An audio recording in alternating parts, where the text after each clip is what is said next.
Good morning, second graders. Today we're going to get ready to read the story, The Fox and the Grapes. And it's a retelling of Aesop fable. And so our learning target today, as we read, I want you to be paying attention. We are learning how to determine the meaning of an unknown word. So as we read today, we're going to stop at words that we don't know. And we're going to use all of our vocabulary strategies that we have learned how to use to try to figure them out. So I want you to go get The Fox and the Grapes. It's in your packet for day 1 and read along with me. The Fox and the Grapes, a retelling of an Aesop fable. And this is a fable. So every day this week, we're going to read this story and we're going to have other things to go along with it. One summer day, a fox was walking in the baking sun. His trip had been long and he was traveling alone. There wasn't much shade, so he was very hot. He had not passed any streams, so he was very thirsty. He had not seen anything to eat along the way, so he was very hungry. At last, the path he was following wound through an orchard. That's one of our words. What do you think orchard may mean? Let's read the next sentence and see if we can figure it out. The trees provided lovely shade. He thought he would be able to find something to eat and water to drink in the orchard. So as I read that, they said it was a path following along through. They also said it was trees in the orchard that provided shade. And then it said that maybe he would be able to find something to eat and water to drink in that orchard. So what could orchard mean? It has trees. It's a path. Maybe it has water. Let's think. As I think, I want you to think. What do you think orchard means? I'm going to give you a second. Okay.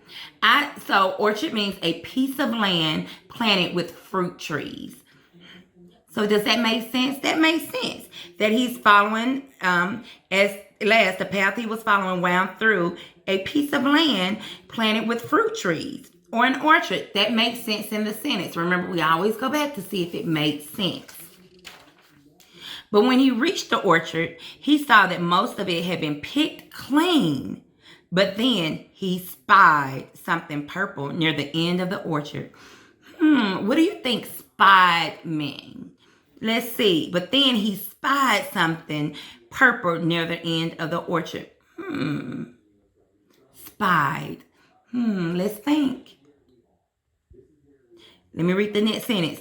When he got there, he saw it was a bunch of grapes ripening on a vine. So now I read the next sentence to go on, and I realized that spied means he was looking. He saw something. Secretly, he was looking at something. Pause it. When he got there, he saw it was a bunch of grapes ripening on a vine. The vine had gotten looped around one of the high branches of a tree. The grapes dangled over the path. They looked ripe, juicy, and enticing. What do you think the word enticing mean? He said they looked ripe, juicy, and enticing. And they were grapes. That means it was tempting. It was something that he wanted to eat. It was calling his name to eat. Just the thing to quench my thirst. What do we think that means, quench? Just the thing to quench my thirst. In the sentence before, he said that they were ripe and juicy. That means, so juicy means it has to have water to it. It's something liquid. And he says to quench my thirst. So that he's thirsty. So the word quench means to satisfy his thirst. Does that make sense in that sentence? It does. It sounds good. Just the thing to ease my hunger. Ease. What does ease mean? We already said that quench means that he's is satisfying his thirst, and ease means no effort or no difficulty. That means he's not having to put any effort in quenching his thirst. The fox said to himself. He stood on his hind paws and reached up for the grapes, but they were too high up for him to grasp. He tried pulling a large stone onto the path and standing on it. He still couldn't reach the grapes. He tried stacking 2 stones on top of one another. He still couldn't reach the grapes. Carefully, he placed a log from the orchard on top of the stones, but he still couldn't reach the grapes. Backing up a few paces, he ran and then jumped at the bunch of grapes. He just missed it. He turned around and chanted, 1, 2, 3, go! And leaped for the grapes again. He landed on the hot, dusty path again without any grapes. A third time, he tried leaping for the grapes. He had no more success on his third leap than on his first or second. At last, he tried running and jumping off the log on the stack of stones and grasped at the grapes. He landed again without having grabbed a single one. He tried a second jump, but only knocked down the pile he had made. He had to rest before restacking everything. Then he jumped toward the tempting morsel again. I'm going to stop at the word morsel. What do we think the word morsel means?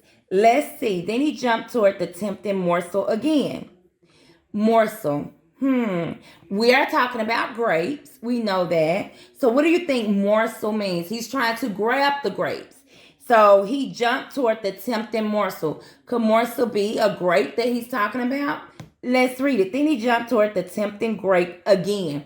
That makes sense. Morsel is a small piece of food. Is a grape a small piece of food? Yes. This time he felt the cool skin of a grape against his paw, but couldn't pull it down, even one piece of fruit. At last, he had to give up. He lay panting beside the path under a tree. Panting. What do you think panting means? Let's think about it. Think of all the things that he has done throughout this whole thing. He has jumped on logs. He has been jumping and trying to get a grape. He has been doing all of that. And now he's panting, breathing short breaths because he's tired.